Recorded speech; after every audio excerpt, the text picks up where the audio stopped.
بسم اللہ الرحمن الرحیم۔ یہ وہ معاملہ ہے کہ اب اللہ کہہ رہا ہے کہ ہم قیامت میں ہر انسان کو اس کے امام کے ساتھ بلائیں گے۔ اس لیے ہے کہ یہاں پر کہا گیا کہ علی علیہ السلام کی ولایت اللہ کی ولایت، ان کی محبت اللہ کی عبادت۔ ابن عباس گزر رہے تھے ایک جگہ سے تو کچھ لوگ مولا علی پر سب و شتم کر رہے تھے، یہ ہوتا تھا سلسلہ۔ ابن عباس وہاں سے گزرے تو ابن عباس نے ان سے کہا کہ میں کیا سن رہا ہوں کہ تم اللہ پر سب و شتم کر رہے ہو۔ کہا نہیں غلط فہمی ہوئی ہے آپ کو، ہم تو علی پر سب و شتم کر رہے ہیں۔ کہا یہ میں کیا سن رہا ہوں کہ تم رسول اللہ پر سب و شتم کر رہے ہو۔ کیا بات ہے؟ کہ نہیں ہم آپ سے کہہ رہے ہیں کہ ہم علی پر سب کر رہے ہیں، رسول اللہ پہ نہیں۔ کہ جب علی پہ کر رہے ہو تو میں نے خود رسول اللہ سے سنا ہے کہ من سب علی فقد سبنی ومن سبنی فقد سب اللہ۔ جس نے علی کی حرمت کو پامال کیا اس نے میری حرمت کو پامال کیا، اور جس نے میری حرمت کو پامال کیا اس نے اللہ پر سب و شتم کیا۔ تو یہ سلسلہ اسے بار بار جوڑ کر یوں بتلایا گیا کہ ہم قیامت میں بلائیں گے ہر انسان کو اس کے امام کے ساتھ۔ اس کے بعد کیا ہے؟ اچھا اللہ تعالیٰ اگر اس ترتیب سے کہے کہ جو ایک عام ترتیب ہے ہر انسان کو اس کے امام کے ساتھ بلائیں گے تو جس کا امام ٹھیک ہوگا اس کے لیے یہ اجر، اس طرح سے نہیں کہا اللہ نے۔ اب ایک الگ انداز سے بات کی، فمن اوتیا کتابہ بیمینہ، تو یاد رکھو کہ جس کا نامہ اعمال اس کے دائیں ہاتھ میں ہوگا، فاولئک یقرؤون کتابیہ، تو بس وہی اپنی کتاب پڑھنے کے قابل ہوگا۔ یہ کیا مزاج ہے؟ فاولئک یقرؤون کتابیہ۔ سورہ حقہ میں بھی اللہ تعالیٰ نے کہا ہے فاما من اوتی کتابہ بیمینہ، جس کا نام اس کے دائیں ہاتھ میں ہوگا وہ کہے گا ہاں اقرؤوا کتابیہ، پڑھو پڑھو پڑھو، بک آف ڈیڈس میری پڑھو۔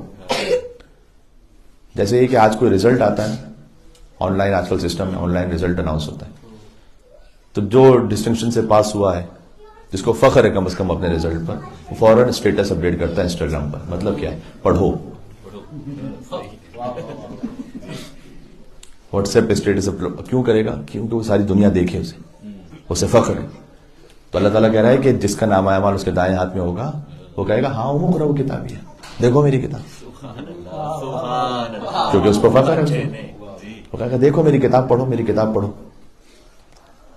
اللہ اکبر۔ اور اللہ تعالیٰ نے یہ بھی کہا ہے ہاں اقرا کتابک، یہ عام لوگوں کے لیے کہا ہے، تم خود دیکھو اپنی کتاب، کفا بنفسک اليوم علیک حسیبا، آج خود ہی کافی ہو تم اپنے حساب کتاب کے لیے، ہمیں ضرورت ہی نہیں۔ چیک یور سیلف، ٹھیک ہے؟ اس لیے کہ خود انسان کے اعضاء گواہی دے رہے ہوں گے، اب اس کے بعد کیا ضرورت رہ جائے گی؟ کیا اور ضرورت رہے گی کوئی اور فیصلہ کرے؟ ٹھیک ہے؟ تو اللہ تعالیٰ نے کہا کہ ہم امام کے ہاتھ بلائیں گے، اور پھر جس کا نام اس کے دائیں ہاتھ میں ہوگا، سورہ حقہ میں کہا کہ وہ کہے گا میری کتاب پڑھو، اور سورہ اسراء میں یہ کہا فاولئک یقرؤون کتابیہ، وہی اپنی کتاب پڑھنے کے قابل ہوگا، ولا یظلمون فتیلا۔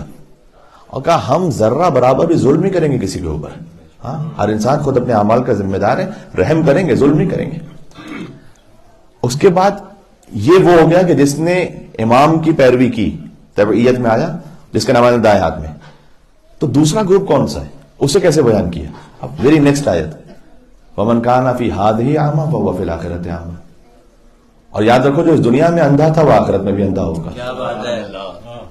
یہ دوسرا گروپ بیان ہو رہا ہے، جو اس دنیا میں اندھا تھا وہ آخرت میں بھی اندھا ہوگا۔ تو پروردگار یہ کون ہے؟ جنہیں امام نظر نہیں آ رہا تھا اپنا، اللہ تعالیٰ نے کہا وہ اندھے ہیں، تو جو دنیا میں اندھا تھا آخرت میں بھی بغیر امام کے ہے، امام برحق کے بغیر ہے، اندھا ہے وہ آخرت میں۔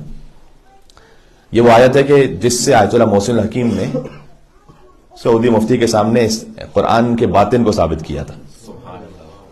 1968 کی بات ہے کہ جب وہ حج پہ گئے تھے اور آفیشیل مہمان تھے، اور اس وقت یہ سلسلہ رہتا تھا کہ چونکہ بہرحال عرب ورلڈ سے بھی تھے وہ، تو اس لیے سعودی رائل فیملی نے انہیں اپنا مہمان رکھا تھا، کنگ فیصل نے بھی انہیں خاص اہتمام کے ساتھ رکھا، ملاقات بھی کی، اور سعودی مفتی اعظم بن باز اس کا نام تھا، وہ بھی ملاقات کے لیے گئے آیت اللہ سید محسن الحکیم سے۔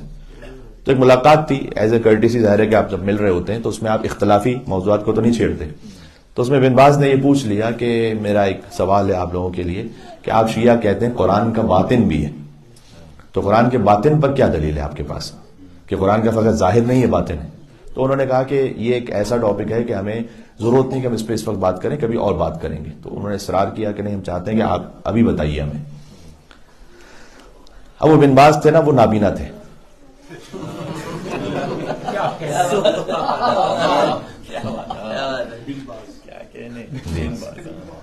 نام بھی یہی تھا ان کا، ہے نا؟